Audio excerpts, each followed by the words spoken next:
Saludos, qué bueno que podemos encontrarnos otra vez aquí con Doris Venturini. El programa del día de hoy vamos a estar hablando entre la rivalidad entre hermanas.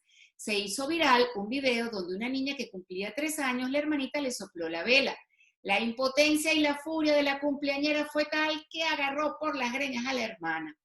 Pero esta simple rivalidad que ha podido olvidarse al momento de picar la torta, como posiblemente, y lo vieron también, se eternizó por las redes sociales, donde comenzaron los memes, los análisis a priori, otros con unos fundamentos y unas historias que solo ellos tenían en su mente, cuando realmente eran unos episodios que hubiera podido olvidarse en un instante. Este es el tema que vamos a abordar hoy aquí con Doris Venturini, con la doctora María Elisa Lozada. Ella es médico psiquiatra y psicoterapeuta. Y nos vamos a la entrevista. Doctora, lo más común es que los hermanos se lleven bien, pero también es muy común que entre hermanos estén peleando, se van del amor al odio con mucha rapidez. Y normalmente esas peleas, aun cuando puede llevarse a los extremos de los golpes y todo, pues luego viene una reconciliación y aquí no ha pasado nada. ¿Es así? Para que tú veas que no es tan común precisamente el que los hermanos no se lleven, mejor dicho, el que los hermanos se lleven bien. No quiero decir con esto que es una norma, que entre los hermanos haya rivalización siempre. Lo que pasa es que existen diferentes escalas y realmente cuando nace un hermanito, de hecho hay una psicoanalista lo comentaba con una metáfora muy simpática, donde decía que imagínate que tienes una pareja de esposos y que de repente la esposa le diga al esposo, mi amor, mira, te voy a traer un amante que es más joven que tú, que además no sabe hacer lo que tú sabes hacer en casa, y además tú le tienes que enseñar y lo tienes que querer, porque además va a compartir mi afecto contigo, pero tú también lo tienes que querer a él. Realmente es una metáfora que dice mucho, porque el compartir el afecto y la atención de alguien tiene un patrón doloroso, tiene una impronta de duelo, porque eso implica sacrificar un tiempo que era exclusivamente mío con otra persona que además también lleva la misma sangre que tengo yo. Y además tengo que quererlo. No solamente me quita espacio con mis padres, sino además me veo en la obligación de quererlo. Por supuesto, todo esto es un proceso que tiene muchísimas características que hay que considerar. Pero si bien se dice que lo ideal, sería ideal que los hermanos se llevaran bien, no siempre es la norma y no está mal que de repente se disgusten, compitan por el amor de los padres, pero sí existen ciertos parámetros que hay que ser considerados. Lo que quiere decir, doctora, que esa rivalidad está desde que en el vientre está el hermanito, desde antes de nacer. Así es. Así, y precisamente allí es donde viene la experticia de los padres o de repente la intervención de los padres en poderle conferir una preparación a este niño que está en esa espera de ser el hermano o la hermana mayor. Los casos, ¿qué pasa cuando soy un niño, viene un niño y supuestamente es el compañero? ¿Qué pasa cuando es una niña y una niña? ¿Y qué pasa cuando es un niño, una niña? Cuando son del mismo sexo los hermanos o cuando son de diferente sexo. Y las edades, también varían las edades. Sí, yo diría que el género entre hermanos o la diferencia de géneros o la igualdad de géneros en los hermanitos, entre el mayor y el menor, no está realmente confirmado, ¿no? Realmente no es uno de los factores que más pesa. Más pesa es el carácter de cada uno de los hermanos, la actitud de los padres o la dinámica familiar. La diferencia de edades es sumamente importante y el rol. No es lo mismo esos niños que son primogénitos de ambas familias. Entonces, el primer nieto, el primer sobrino, a estos niños que son el primogénito de una pareja, pero es uno de los tantos primos dentro de un núcleo familiar más amplio. Entonces, dentro de los factores que se estilan también es considerar la personalidad, el carácter, la diferencia de edad, la ocupación de los padres, la dinámica familiar, entre otras cosas. Le pegaría más al super primogénito. Claro, porque además no solamente tengo la exclusividad materna y paterna, sino de abuelos, de tíos y allegados. Entonces, de repente, Claro, dependiendo del manejo que se le dé, esto puede prolongarse a algo tan simple como comportamientos que se llevan a la adultez y empiezan a crearse roles realmente antagónicos y patológicos entre hermanos. Por eso, por lo general, cuando hay ciertos hermanos, incluso a propósito de muchas cosas, se han escuchado comentarios de gente que dice, pero es que yo siempre me peleaba con mi hermana era mala, me alaba el cabello, me encerraba en el cuarto, escuchaba cosas de los papás de otras épocas en donde había unas franelas donde metían a los dos niños para que se quisieran a juro. Entonces, claro, son cosas que hoy en día me parece que son bastante impactantes para los tipos de crianza que se ven hoy en día, pero donde la función estaba en la sangre siempre debe quererse y debemos aprender a aceptar a nuestros familiares porque son sangre de nuestra sangre y ser tolerantes. Ahora, cuando las cosas se van de las manos, cuando realmente hay una separación, cuando no hay un trabajo ni una elaboración de las diferencias entre estos hermanos, realmente se puede llegar a niveles muy patológicos que sí ameritan una intervención terapéutica. Por eso hay ciertos indicios que uno puede ver en niños donde amerita una intervención precisamente para evitar este tipo de conductas que separan familias. Doctora, ¿qué es lo normal y dónde debe despertarse el alerta? He visto que hay niños que frente a los padres fingen querer al hermanito y cuando los padres se alejan toman venganza. Entonces, ¿dónde es lo normal? ¿Qué tanto se debe tolerar? ¿Y cuándo hay que prender la señal de alerta? Ok, lo normal, que es quizá lo que uno más ve en la consulta, es el no compartir el espacio o no compartir con un juguete. Esta muñeca es mía y no quiero compartirla. O yo quiero compartir con mi mamá y no quiero que mi hermano vaya, ¿sí? Y esto tiene mucho que ver con la calidad de tiempo que los padres pasan con los hijos. Hasta allí se considera normal. Incluso existen afrentas directas en las cuales hay como cierto desafío y hay una expresión heteroagresiva. O sea, yo te agredo con palabras, con golpes, y aún así se pudiera considerar normal. ¿Cuándo se considera patológico? Cuando realmente el niño empieza a somatizar aspectos físicos que tienen mucho que ver con el rechazo, dejan de comer, cambian su comportamiento y no solamente en casa, sino en ámbitos escolares, donde empiezan a tener dificultades de tipo digestivo, tienen diarreas prolongadas, tienen estreñimiento, dejan de comer, vomitan con facilidad, se postran, tienen actitudes regresivas, es decir, si es un hermanito de 5, 6, 7 años, vuelve a chupar el dedo cuando ya había dejado esa práctica hace mucho tiempo, empiezan a dejar de controlar los esfínteres para tener la necesidad de utilizar pañales otra vez, esperan que mamá los acune cuando ya no están de repente en un tamaño para poder ser cargados o acunados como un bebé, y así sucesivamente. Esos son quizás síntomas de alarma que deberían activar la atención de los padres para recurrir entonces a una ayuda profesional y tratar de detener esto a tiempo. Durante la pelea, ¿deben los padres intervenir, separar o dejar que ellos mismos lo resuelvan? Sin duda, dependiendo de la magnitud, tiene que haber un rol de autoridad que pueda mediar esto. ¿Por qué? Porque si bien los enfrentamientos verbales o físicos suelen ser desagradables, especialmente para los padres, quienes socialmente adquieren un matiz bastante castigador ante la sociedad que lo ve. Estos papás no tienen autoridad, mira cómo hace esta niña, y los padres se sienten vulnerables por este tipo de comentarios.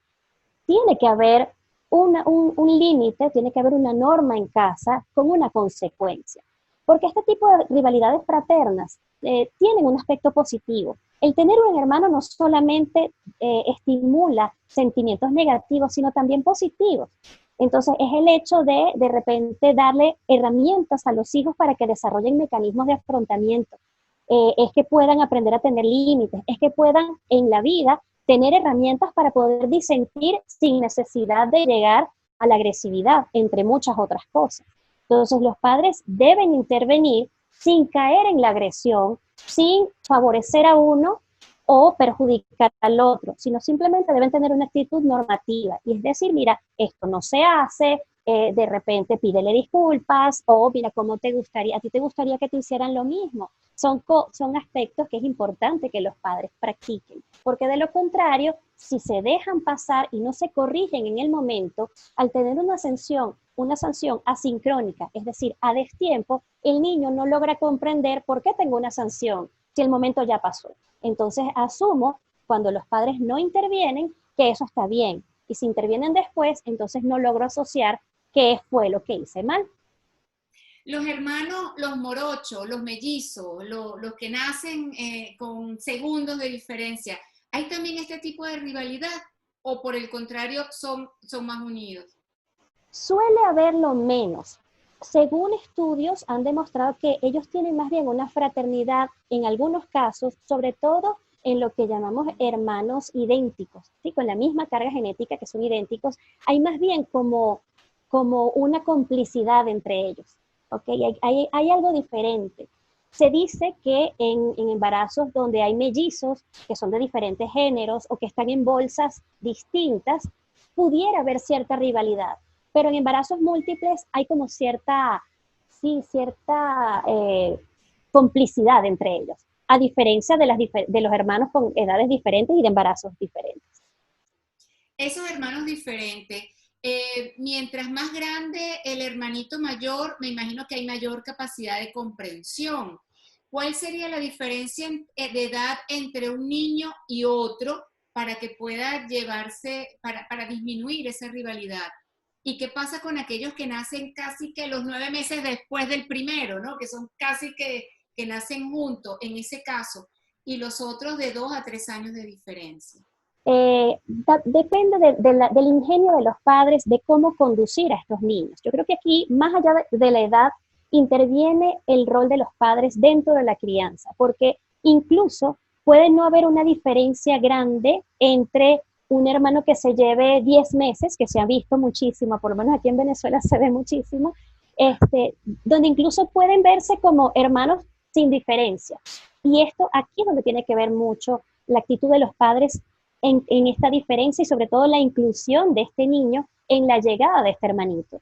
De hecho, hay papás que a veces empiezan, desde que el niño viene en camino, a abrirle espacio, a incorporarlo dentro de los cuidados de la madre, a establecer vínculos verbales en la vida in útero del hermanito que viene en camino, de la decoración del cuarto, del compartir. Son de repente estrategias que pueden funcionar para que el niño se sienta que es parte de una planificación y no el rechazo. No puedes porque aquí está tu hermanito. Yo creo que eso es lo principal que denota este tipo de agresiones o de rivalidades exageradas entre hermanos. Y yo creo que una de las cosas que disminuye el contenido de celo entre el sentimiento desarrollado del hermano mayor al menor y del menor al mayor, porque no solamente es del mayor al menor, sino también en la medida que va creciendo la percepción cambia. Ya el hermano menor dice, bueno, pero el mayor sale, le dan la oportunidad de salir solo y yo tengo que salir con amiguitos, tengo que ir con chaperones. Son cosas que van cambiando de perspectivas conforme a la edad. Pero se ha demostrado que la calidad de tiempo que deben experimentar los padres con los hijos es lo que hace que ellos puedan identificar que su rol dentro de la familia es único y es distinto y es igual de valioso que el de otros. Uno ve familias numerosas donde hay 4, 5 hermanos o hasta más, en donde no hay diferencia alguna, pero es porque ha habido un trabajo arduo de ambos padres de tener espacios compartidos con cada uno de los hijos y actividades que son afines. Por ejemplo, si la primogénita o el primogénito tienen afición por la lectura, oye, yo voy a dedicar todas las noches un ratito a leer con la mayor. Resulta que el más pequeño le gusta jugar con carros, entonces, bueno, de repente lo levanto más temprano para ver la Fórmula 1 y ese es mi espacio con los hijos. Se nota la diferencia cuando los padres invierten tiempo de calidad y no de cantidad, porque hay padres que se abruman y dicen, cónchale, pero yo tengo 5 hijos, ¿cómo invierto tanto tiempo en cada uno? Es que nadie está pidiendo que tiene que ser 5 horas, 2 horas con cada uno. A veces un tiempo cortito, media hora, pero que es un tiempo exclusivo, disminuye la percepción de preferencias que hay entre un hijo y otro. O sobre todo, el enaltecimiento de ciertas virtudes. Las comparaciones son terribles en cualquier familia. Y de repente el comparar, pero es que tu hermano mayor hace esto y tú no lo haces, también contribuye a que los hijos estén más enfrentados unos con otros. Ahora, si enaltecemos las características que uno tiene, las virtudes que uno tiene y las virtudes que tiene el otro, podemos decir, bueno, somos diferentes y cada quien hace un aporte distinto a la dinámica familiar. La rivalidad, ¿cuál es mayor? ¿El mayor contra el menor o el menor contra el mayor? ¿Cuál es la más común? Yo creo que depende de la edad. Cuando se están pequeñitos, por lo general, al principio es el mayor con el menor. Además, cuando el más pequeño desata toda esta ternura y todo el mundo quiere cargar al hermanito menor y todo el mundo quiere ser parte del crecimiento del hermano menor. Pero cuando las cosas cambian, que ya el mayor tiene como más autonomía, el menor anhela eso que el hermano tiene y que él no, todavía no puede tener. Entonces, por supuesto, eso cambia. Claro, ya después llega un momento, como todo, en que se igualan las cargas, entonces ya no hay mayor celo porque cada quien se ha logrado desarrollar en sus respectivos ámbitos. Por eso es que es tan importante a veces dejar una evolución natural y permitirle a los niños que puedan expresar lo que sienten. Existe un mecanismo de defensa que también asusta y no es más que lo que nosotros llamamos la formación reactiva. O sea, mi hermanito, ¿verdad que mi hermano es lindo? Cuando en el fondo lo que me provoca es matarlo. En el fondo no quiero que exista, pero entonces más bien sublimo lo que yo siento para demostrarle al otro que es superlativo y contrario a lo que yo siento. Es decir, mi hermanita sí es linda, ¿verdad? Es lo máximo. Eso en cierta forma hay que trabajarlo porque esos son los niños que cuando papá y mamá no están cerca, quieren pegarle con la muñeca por la cabeza o le mueven la silla para que se caiga y así sucesivamente. Entonces, por eso es importante dedicarle tiempo a cada uno, permitirle a los hijos que o sea, validarle un poco sus emociones, decir, yo entiendo que a lo mejor tú tienes miedo, que yo no pase tiempo contigo, pero yo estoy aquí. Porque existe un sentimiento universal en los niños, que es lo que llaman la ansiedad de separación y la intolerancia a la frustración. Es decir, cónchale, qué terrible que me separen de mi mamá cuando mi mamá era para mí solita y para más nadie.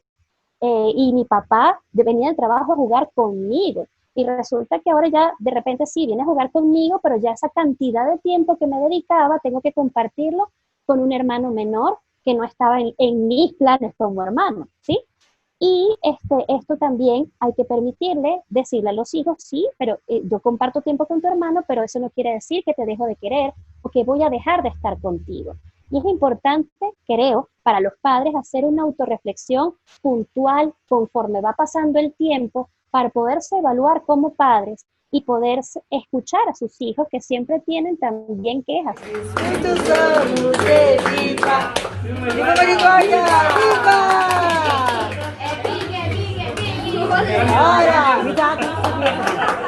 Doctora, quiero irme ahorita a ese video que se ha hecho viral. El cumpleaños, la tortica de los 3 años y la hermana que le sopla la vela. Que este video se haya convertido viral, parece mentira, es lo que más me llama la atención. No debemos solamente ver el dedo, sino hacia dónde apunta, ¿no? Y creo que el tema de las redes sociales se presta muchas veces para darle prioridad a cosas que realmente no lo son. Analizando este fenómeno, lo que llamaba la atención y lo que a muchas personas les causaba mucha risa fue la actitud de esta hermana mayor, que además, habiendo sido objeto de agresión física, una agresión, por supuesto, como consecuencia de una actitud desafiante, parece un personaje de una telenovela de estas donde las malas son muy malas y las buenas son muy buenas, ¿no? Entonces, y es la actitud adulta de una niña pues que logró dar en el clavo a la hora de enojar a su hermana. Pues sí, te soplé la vela y ya como decía en un meme por allí, la vela soplada no se desopla, pues, o sea, ya lo hice, ya te hice el daño, ¿no? Entonces, claro, es terrible porque se suscitaron muchas opiniones y lamentablemente algunos diagnósticos se emitieron a priori, porque nadie por un video tan cortito como ese puede evaluar una escena sin contexto. Creo que eso fue algo incluso. Entiendo que en el Facebook se abrió el video mucho más completo y se ve la intervención de la mamá haciendo una corrección oportuna en el momento. Entonces, claro, todo el mundo se quedó con el video cortito que fue difundido por todas las redes sociales y empezaron a emitir comentarios sin siquiera buscar un poco más allá. De repente empezó a surgir información que eran hermanas, De repente empezó a surgir información que son 2 niñas completamente sanas. A los 3 años es muy normal que haya una reacción física, porque además fue muy doloroso para ella, que estaba tan emocionada por soplar su velita, y la impotencia que esta niña experimentó, esta hermanita que cumplía 3 años, pues es perfectamente normal. Eso es propio de una rivalidad fraterna. Y posteriormente entonces tuvieron, o me imagino que se vieron en la necesidad de publicar una foto donde ambas están cortando la torta. Es decir, sí, esto pasó, nos dimos unos golpes, te alé el cabello duro, te soplé la vela, pero estamos compartiendo la misma fiesta y ya está. Sopra. Forte, forte. Forte, forte. Mais forte. Isso, mais poquito. Si no hubieran existido las redes sociales, probablemente ese incidente hubiera sido un incidente más en el cual reírse cuando se cumplen los 15 años. ¿Te acuerdas que te soplé la vela? ¡Ay, sí, qué rabia me dio! Pero ahora tiene una marca y que les va a acompañar a ellas toda la vida. El mundo entero opinó. Las consecuencias para ellas ahora, doctora. Bien, si la madre y el padre lo saben manejar, o si la familia, el entorno lo sabe manejar, realmente no tiene por qué ser tan estigmatizante esta situación. Y creo que esto que estamos haciendo de poder aclarar, de poder ir un poco más allá a la información que solamente sale en las redes y que muchas personas inexpertas o por bromas hacen comentarios sin analizar un poquito más allá, creo que son necesarias para poder contextualizar y darles herramientas también a ellas de decir, bueno, sí fue normal, eso ha pasado no solamente con ellas, sino en muchísimas fiestas infantiles, y muchas veces hemos sido testigos nosotros presenciales de situaciones como estas, ¿no? Ahora, si se sabe manejar y si simplemente se trata como eso, de repente pueden explotar y sacar lo mejor de sí para también llamar la atención desde lo positivo y no desde lo negativo. Por eso digo, la contención que la familia pueda hacer a estos 2 personajes, a estas 2 niñas, puede llegar a ser muy favorable si simplemente lo dejan pasar como una situación que sucedió y que es normal perfectamente. Y que seguramente es así, ya ellas lo deben haber olvidado y somos nosotros quienes estamos rebodeando con todo eso, ¿no? Hasta que surja, otro fenómeno que nos haga olvidar ese y entonces volvamos a mirar el dedo y no hacia dónde apunta. 1.000.000 de gracias. Gracias a ustedes y gracias por permitirme este espacio para poder aclarar algunas cosas. Bueno, estoy a la orden cualquier cosa y es importante, insisto, estos espacios para darle cabida a lo más lógico y no solamente a lo que se hace viral. Compartan esta información con todo aquel familiar o amigo que pueda serle de utilidad. Recuerde suscribirse en el canal, darle a la campanita para que les notifique cuando subimos nuevos contenidos. Gracias por sus comentarios, sus me gusta y apoyar esta iniciativa periodística. Que tengan todos una feliz semana, paz y bendiciones. Muchas gracias.